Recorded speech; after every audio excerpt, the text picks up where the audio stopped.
Hello बच्चों, let's read this question. So this question says, in each of the following quantities, match column 1 and column 2 and select the correct match out of the four given choices. Okay, there are physical quantities in column 1 and dimensional formula in column 2. Okay, column 1 में physical quantity given है, column 2 में आपको dimensions क्या कर रखी है, यहाँ पर given कर रखी है.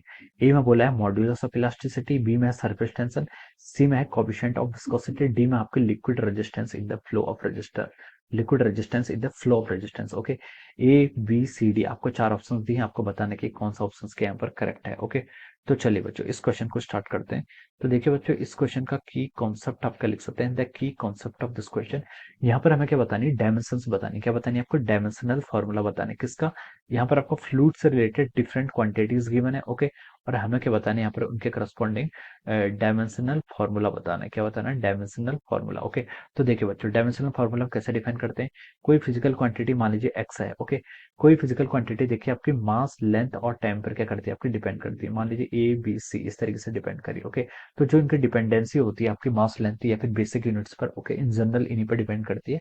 तो ये क्या कहलाती है, आपकी डायमेंशनल फॉर्मूला कहलाती है. ओके, फर्स्ट में बोला आपके modulus of elasticity. Modulus of elasticity जिसको हम यंग्स मॉड्यूलस भी कहते हैं. ओके, तो देखिए ये क्या होता है, this is defined the ratio of the stress to the strain. ये क्या कहलाता है आपका, ratio of stress to the strain हो जाता है. ओके, तो देखिए स्ट्रेस क्या हो जाता है, स्ट्रेस आपका होता है आपका force by area. Okay, strain क्या होता है, स्ट्रेन होता है आपका change in length divided by the original length. Okay, तो ये लेंथ से लेंथ तो कैंसिल हो गया, तो आपकी डायमेंशन किसके की, फोर्स बाय एरिया की.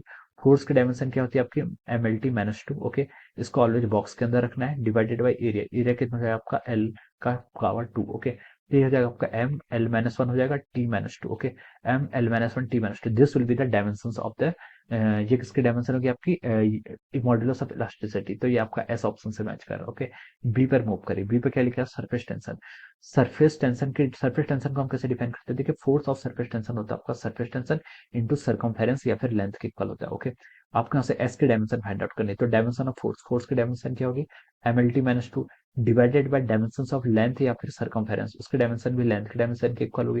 तो हम लिख सकते हैं होगी आपका एम एल आपका जीरो हो जाएगा टी की पावर माइनस टू. ओके, तो M L zero T minus two ये आपका आ जाएगा. Okay, M L zero T minus two ये आपका आर से मैच कर रहा है, तो हम बोल सकते हैं कि बी के करस्पॉन्डिंग आपका आर ऑप्शन हो जाएगा. ओके, सी में क्या गिवन है आपको, कोफिशिएंट ऑफ विस्कोसिटी. क्या गिवन है, कोफिशिएंट ऑफ विस्कोसिटी. ओके, तो देखिए हमें पता है जो आपका फोर्स होता है, फोर्स को हम कैसे लिखते हैं, 6 pi eta times r into v from the Stokes law. Okay, तो यहाँ से आपका force divided by r into velocity ये आपके ईटा की डायमेंशंस के इक्वल आ जाएगा. ओके, डायमेंशन के लिए लिख रहा हूँ. ओके, तो 6 पाई तो आपका कांस्टेंट है, तो उसके डायमेंशन में हम कंसिडर नहीं करेंगे. फोर्स के डायमेंशन क्या लिख लीजिए, mass into acceleration M L T minus two divided by R, R के रेडियस इसके डायमेंशन एल, वेलोसिटी, वेलोसिटी की dimension L one L T minus one. Okay, तो ये आपकी डायमेंशन हो जाएगी किसकी, ईटा की. इसको कैलकुलेट करिए. देखिए ये आपका हो जाएगा, देखिए एल से आप इस एल को कैंसिल कर लीजिए, ये एल ऊपर जाएगा तो ये हो जाएगा आपका एम एल माइनस वन, और ये टी ऊपर आएगा तो टी की पावर माइनस वन हो जाएगा. ओके, तो ये आपका ये आ रहा है. Okay, M L minus one T minus one. Okay, ये किससे मैच कर रहा है, it is matching with the Q, ये आपका क्यू से मैच कर रहा है. ओके, अब देखिए डी पर मूव करिए. डी पर क्या बोला उसने, liquid resistance in the flow of resistance. Okay, liquid resistance in the flow of resistance. Okay, तो देखिए बताओ, हमें पता है पॉइजन थ्योरम जो होती है आपकी, पॉइजनली थ्योरम होती है, वहां से हमें क्या आता है, जो आपका रेजिस्टेंस आता है वो किसके इक्वल होता है आपका 8 eta L divided by pi into R की पावर 4, ये क्या आपकी रेडियस हो जाती है. ओके, तो ये आपका क्या होता है, this is a resistance which is offered by the liquid. Okay, जब आपका लिक्विड फ्लो करता है तो पॉइजनली इक्वेशन से ये आपका क्या होता है, रेजिस्टेंस होता है. ओके, तो देखिए इसके डायमेंशन रखेंगे तो डायमेंशन ऑफ ईटा, ईटा की डायमेंशन देखिए अभी अभी फाइंड आउट किया कितनी, M L minus one T minus one